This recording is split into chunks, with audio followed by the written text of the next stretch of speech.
Good evening, welcome. It's so exciting to see such a huge mob here. There were a few naysayers. No one's going to show up for this, and we've got a full house. It's so exciting. Queer Media Database Canada Quebec, base de données Media Queer Canada Quebec, is very proud to be collaborating with Cinema Politica on this spectacular event. An event about queer cultural political history, and we're glad that people are interested in this history in this chapter from our past. It's a very exciting program. The feature documentary made in Germany, but about the queercore underground scene in Toronto in the 1980s, is called QUEERCORE. It's a film from this year, and it was directed by Yoni Leiser. It's 83 minutes. We couldn't get Yoni here in person, but even better, we have a special guest from one of the stars of the film. I'll introduce her, GB Jones, who was a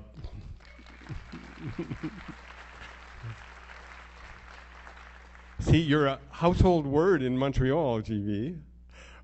Who is one of the pillars of the queercore scene in Toronto in the 1980s. We're going to start the program with one of her short films, The Troublemakers from 1990, 20 minutes. And I looked at her early work to select the right one to fit with queercore, and it really blew my mind. It's a wonderful film, so you have something to look forward to. Before I call GB up to the front to say hello, before we look at the film, I'd like to introduce my collaborator, Jordan Arsenault, who's the coordinator of Queer Media Database. And Jordan will be the animator for the Q&A afterwards with GB. And now I would like to call on GB Jones. Oh, I was supposed to give your bio, wasn't I? GB's from Southern Ontario, no surprise. An artist, a musician, a director, a filmmaker, now based in Toronto. And as I said, we're looking at her film, The Troublemakers. Would you like to say hello?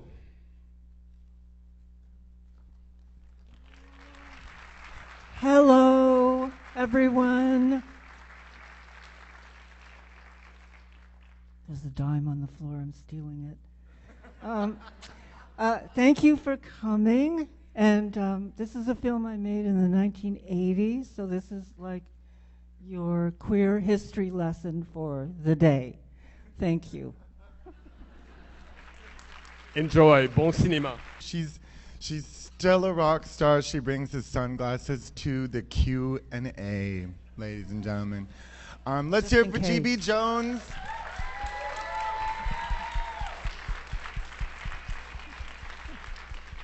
I think that there's so many rich moments in the documentary. We know we don't have the director here with us, but he's taking Scott Trelevin as this sort of secondary source, but then he's also going back to you and people from the first and most immediate sources of this, and from the fact that although you meant it politically, you meant the sexual statements that you were making, you meant the statements about liberation, about anti-capitalism, about anti-oppression, it was nonetheless, the fact that it was a movement was a bit of a joke. And I was wondering if you could speak to that aspect, because in this era of true things being called false and of truth being taken as a joke, this was a different time. The queercore time was a different time. Yes. It would have been hard to take ourselves seriously because, you know, people often say to me, well, you know, who, you know, they complain about different things, about queercore, and I say, well, you know, have you really seen, like, the Troublemakers? There were, like, really 10 people in queercore, and they were coming over to my apartment where raccoons were falling through the ceiling. And so to get people to perform in my films was not an easy task. No one was lining up around the block thinking, this is a really good career move for me. You know, they're mostly like, you're crazy, we don't want to get involved with you. So we didn't really take ourselves too seriously, because nobody else did. Right, and it's part of that awkwardness of the extras looking like they don't want to be in your film that is part of that punk cinema aesthetic. You capture the immediacy as if their discomfort in front of the camera was parallel to their discomfort with hetero patriarchal capitalism. Really. Yeah. But when you take us back to the time, because GB, you're known as, you know, perhaps the queen of analog, or as you espouse, the aesthetics of poverty. And I think looking back at some of this material, and we think about the material that we see made and bartered or sold for suggested amounts at the Queer Between the Covers and at zine fairs, this is the aesthetic that so much of what we see as queer since the 2000s, since the 90s, this is what it was based on. And what were your sources? Because filming on Super 8 in 1990 was a deliberate anachronism. I think it's something to point out to like film students in the audience. There was no particular need to go to the trouble of filming on Super 8 and then having to sync the sound after. In 1990, you could have done it on video. Where did all of this lust for analog come from? No, it was really necessity. It wasn't. Really? I had borrowed my brother's camera, and that he got for Christmas, like in the early 70s or something, and I had forgotten to give it back to him, and then so I met all these filmmakers at the Funnel who were all making movies on film, not videos. Right. Although I love all the experimental videos from the 70s too. I just couldn't afford the technology, and it was quite expensive to get editing facilities for video. Whereas with Super 8, you could find these little editors that you could have at home and edit all your films at home without going to a studio. And you know, it was all about the machines. Like photocopiers were actually kind of still a bit new then. I mean, they'd been invented, but they were all of a sudden in stores everywhere, and people could use them in the 80s. That was new. They weren't there in the 70s. So we were using whatever technologies we could get a hold of that were really, really cheap. But I think it's important too to talk about the fact that there's this huge history, huge queer history throughout that stretches back through experimental film. The history of experimental film is also a queer history. Yes. Kenneth Anger, Andy Warhol, Cocteau. Jack Smith, Marie Menken, Barbara Hammer. Yeah, Barbara Hammer. You probably can fill in even more people. James Boughton, or Broughton, is it? Or Boughton? It's Boughton, Tom, isn't it? Boughton. Ask Tom. It's Boughton, yeah. There's so many of, you know, it's practically a queer history, right? So that makes doing experimental film, it seemed really essential to me to be part of that. And we had the Funnel in Toronto, which was an experimental film theater. And we'd just go every weekend and watch experimental films, and then we started making them, and all our friends were making them. And I think that's part of the reason why it was so easy to conceive of queercore, because we had that knowledge of that history. You know, we had a sense of our history. Right.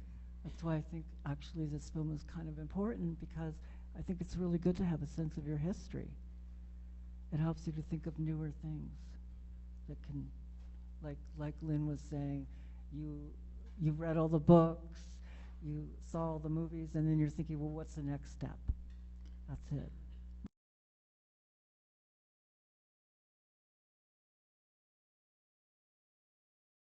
I filmed it right outside my window. Um, I always say this is a home movie. This is like one of my first home movies because it was all, every scene was filmed either inside my house or outside outside my own window, or across the street from my house. So I was particularly interested in the car crash scene because there's I don't know if you noticed this, but there's a photographer trying to photograph somebody inside the car.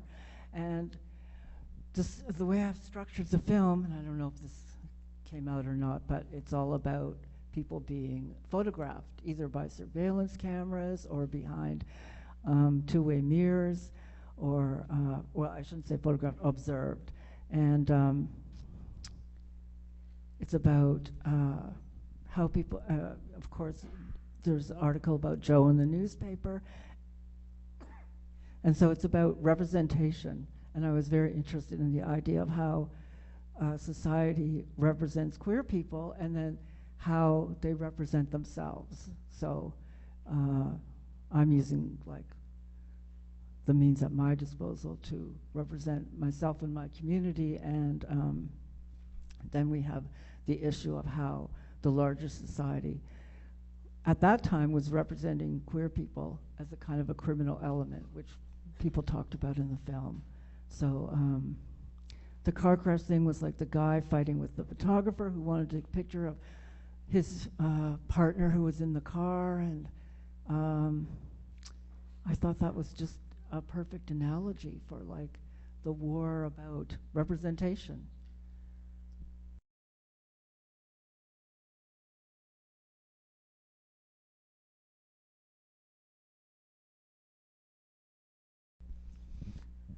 Yeah, that's a good question. Yeah, and you know, I talked to Kathleen Hanna about this once because she has the same experience with Riot Girl. It's like at a certain point, the movement you've worked to create with the community of people is kind of taken away from you, and you can't control it. You don't have control over it, and if you do have control over it, that's really actually bad. Because then you become a little dictator and you're trying to tell people what to do. It has to be an organic thing. And actually, I don't think a movement will start unless it's an organic process. You know, it has to mean something to people. So yeah, you have to, it's just like if you have a child and you have to let it go and make its own mistakes.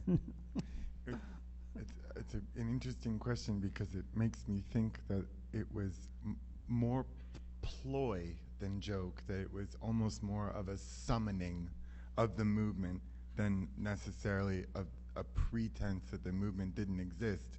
It was almost like you call it into being with the joke. Yes, yes. And it was also a strategy that I thought would work.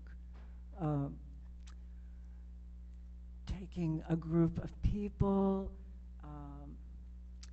who, you know, at that time, in the 70s and 80s, if someone were to say they were gay, queer, whatever, it was career suicide for musicians, for filmmakers, well, not for experimental filmmakers, but regular filmmakers, actors. And so I thought, well, you know, it's going to change things if a whole group of musicians and actors and performers and writers, photographers, all say, yeah, you know, we're queer and we really don't care if you care about it. And that's what happened. It was actually quite easy to get from that point to the next point.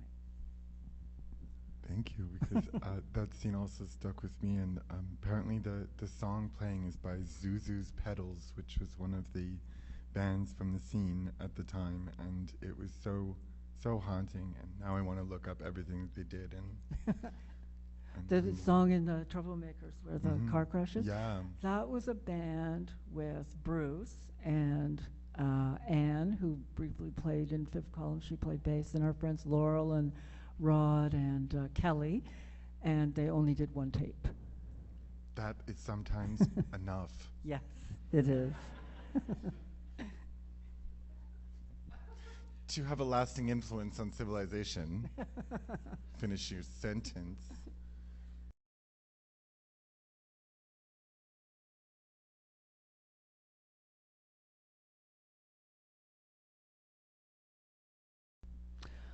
That's a good question. I mean, I'm still doing collages.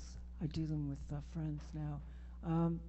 I wasn't intending to do the Tom Girls drawings myself. I actually had the idea and I wanted to get somebody else to do them because I never really thought I was a very good drawer. So I thought, oh, I should get someone who can really draw to do these. But I could not, again, the raccoons were falling in the ceiling. I couldn't get anyone to do it. And I didn't have any money to pay them. So I ended up doing it myself. And the anonymous boy, like I said, he was doing drawings. I can't think of anyone else who was doing drawings. I think it was just the two of us, really. Oh, Candy was doing her cartoons. Candy Parker. Yes, she was, of course. So drawings were kind of a big part of it, yeah. Although it wasn't really intentional. I think it was just easy, because, paper, pen, it's done. Let's Xerox it. Is that helpful? Okay. And of course, and the element of fantasy and how successfully you, for somebody just before saying how memorable it was to see this lesbian détournement of Tom of Finland, which they weren't seeing anywhere else, and that was really memorable for. Well, yeah, that's the thing too. That's a good point, because you could draw a lot of things that are not going to be, you're not going to be seeing in real life, or that would be. The Tom Girls were censorable anyway. Like, my book was banned from Canada, but at least they got around in little zines and stuff. So.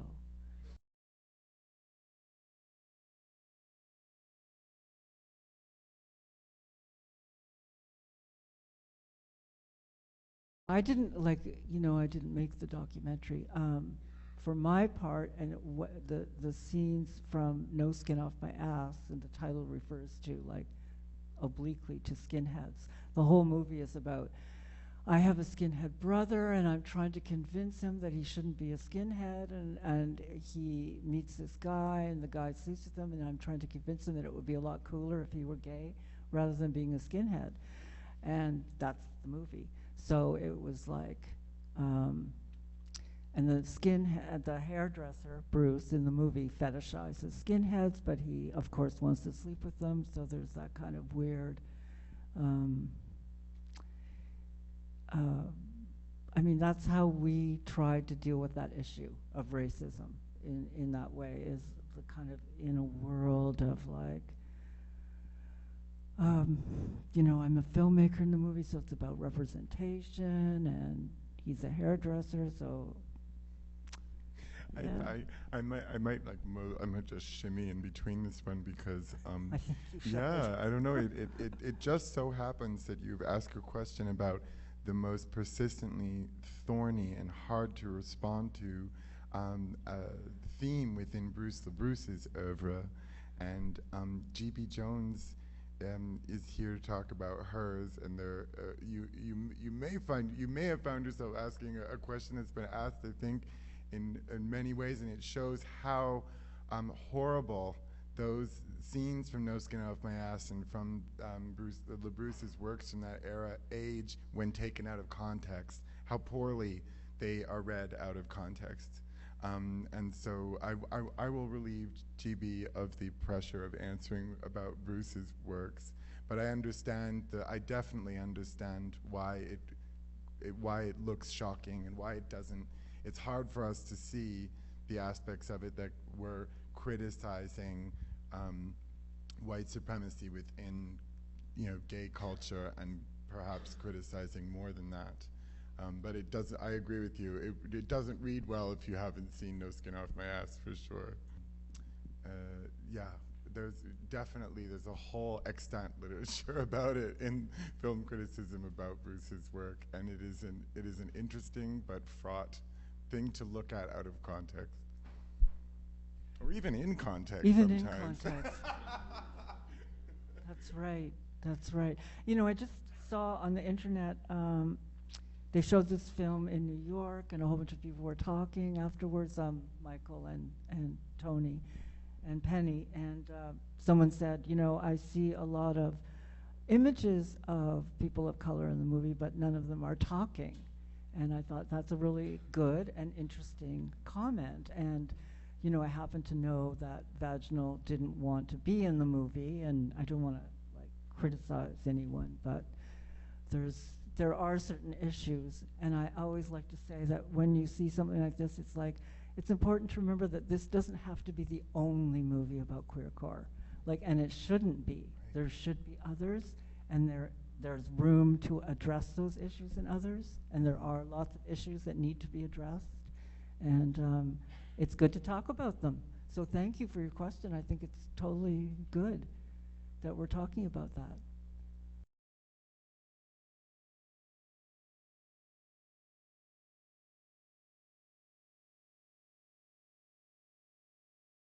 Yeah, that's a good question.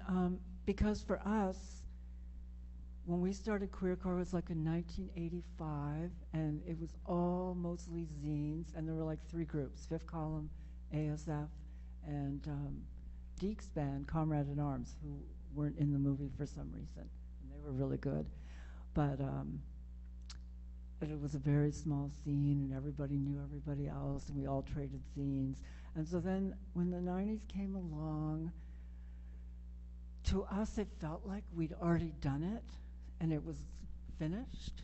Like we'd made our big statement, and we didn't have to make any more statements about it. And I think that's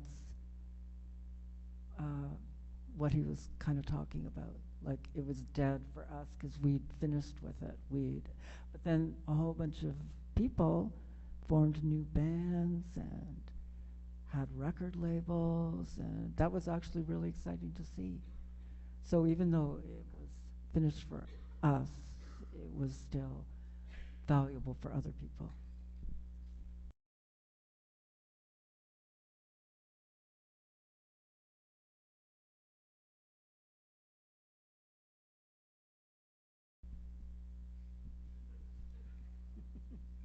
No. Does that understand? No? Okay. No. And GB Jones's answer, no, period. There you go. Well, you heard it right here, folks. No. I mean, there's so much you could say about that, but we probably don't have time. I don't know what I mean. You could write a book about it. You could write a book about it, but do we know what will and won't last is perhaps a question that could connect to the previous one about killing your babies and then seeing their genetic material survive across the world. You know, do you ever really know when you're making something weird that you hope is so aesthetically displeasing to the mainstream that it won't be co-optable? Do you ever know what will really happen to it? So the attempt to make unco-optable art is something that is within queer culture, and the attempt to maintain an unco-optable politic is still a dream that many of us have, but it tends to require perhaps a more rapid, permanent evolution. Movements might have to last a semester now instead of 5 years before they're decried and torn apart and, you know, having funding galas and whatever, you know. Or being funded by, you know, foreign consulates with really bad politics and that kind of thing.